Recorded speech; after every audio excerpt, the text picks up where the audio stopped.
2023年啊，混动更火了。那比亚迪的 DMI、长安的蓝鲸 IDD、长城的柠檬 DHT， 还有新推出的 HiFi 都有备而来，想在这场造车运动里啊一展拳脚。过去很多年，中国企业好像绕过了混动，从燃油一步迈到了纯电。市场上洋溢着新能源是大势所趋的呼声，零星的几声混动呐喊啊，都被归因于混动只是纯电完成布局前的过渡，不值一提。然而去年2022年，国内混动乘用车销量约215.8万辆，同比增长102%，渗透率从2021年的5.5%上升至10.2%，是增长最快的细分市场。那今年不出意外，估计还能翻倍增长。为什么混动增长如此之快呢？一方面，中国太大了，纯电不过山海关；中国幅员辽阔，混动汽车油耗低，还能确保汽车的续航里程。另一方面，混动的爆发也和一个公司的专利霸权结束有关。1992年除了苏联宣布解体，还发生了一件事儿。有个曾经从苏联跑路到美国的电气工程师宣布成立了自己的汽车公司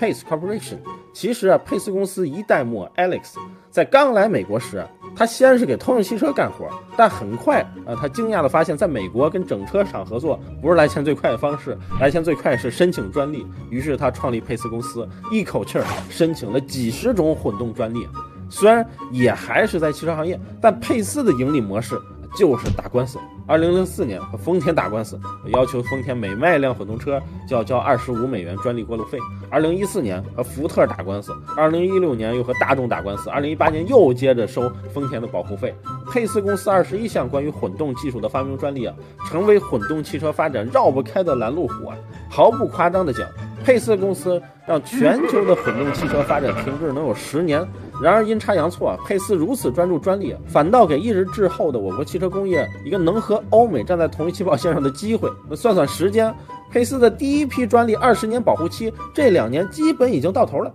经过几十年的艰苦奋斗中国汽车像长城早就摩拳擦掌，渴望站上世界舞台了。曾经有这么个说法，世界上有2种混动技术，一种是丰田，一种是其他。在混动市场交过保护费的丰田和本田也吸取了教训，建立了自己的一套专利体系，行星齿轮专利。那其他车企想要研究混动，只能绕开丰田，在串联、并联和串并联式之间做选择。串联因为车辆完全依赖电机驱动，就没有了变速器和离合器这2大部件，发动机与驱动轮之间没有直接连接，在驾驶室能听到的发动机噪音减少了，驾驶体验提升了。然而完全依赖电机驱动动力输出受限，在加速以及高速行驶的时候，发动机会脱离最佳效能区间，不仅费油，还会产生更大的噪音。并联则是在发动机3大件的基础上增加了一套电驱系统，这2套系统都可以单独或者共同为汽车提供动力，让汽车的性能在原有的基础上提升一个台阶。但是因为这套系统的电驱只是起到辅助作用，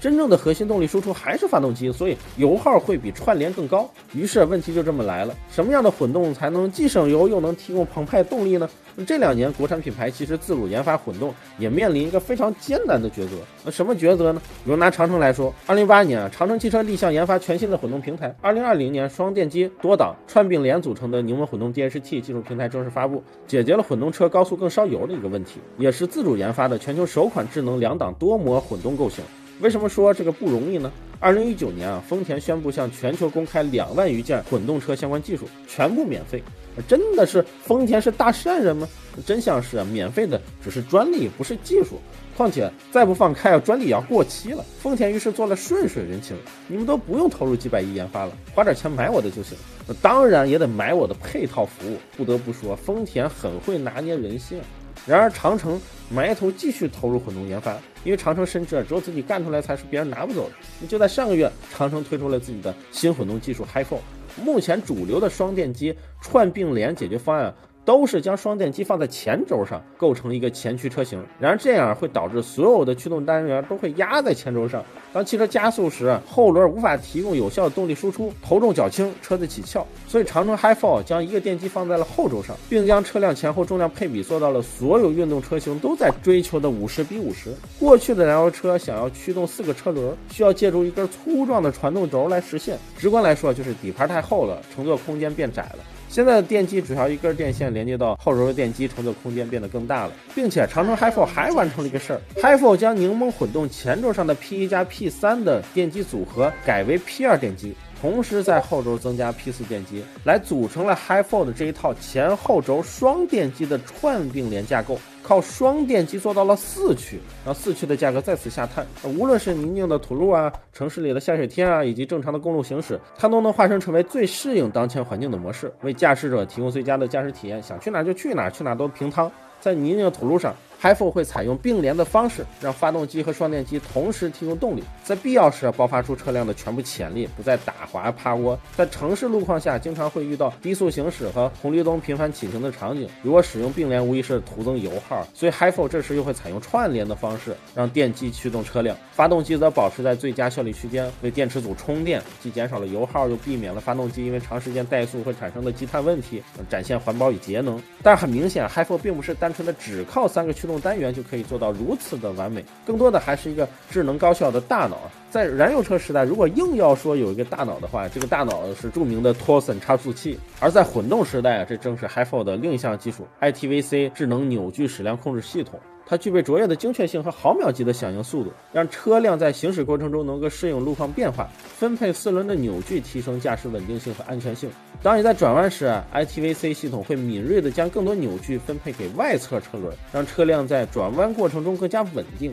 提升驾驶的操控性能。在湿滑的雨天或者冰雪道路上行驶时，ITVC 系统也会实时检测车轮的附着力，并相应的调整扭矩分配，从而降低打滑和失控的风险，提高驾驶安全性。当你在蜿蜒的山区行驶，道路9转18弯 ，ITVC 系统又会和车辆动态控制系统相配合，根据当前的行驶路况去主动帮你调整车辆姿态，减少车辆在转弯过程中的侧向摇摆，弯道稳才安全。如果根据模式细分的话 ，HiFold 还具备了9种模式。为了实现这9种模式的切换 ，HiFold 还创新性的设计了2档机电耦合单元，让发动机和电机能够更紧密的协同工作，实现动力输出的无缝切换。发动机和电动机可以分别驱动前后轴，达到更精确的扭矩控制，混动天花板般的存在。为什么在混动的研究上，长城不仅是坚持，甚至有些偏执呢？让我们来看一组数据。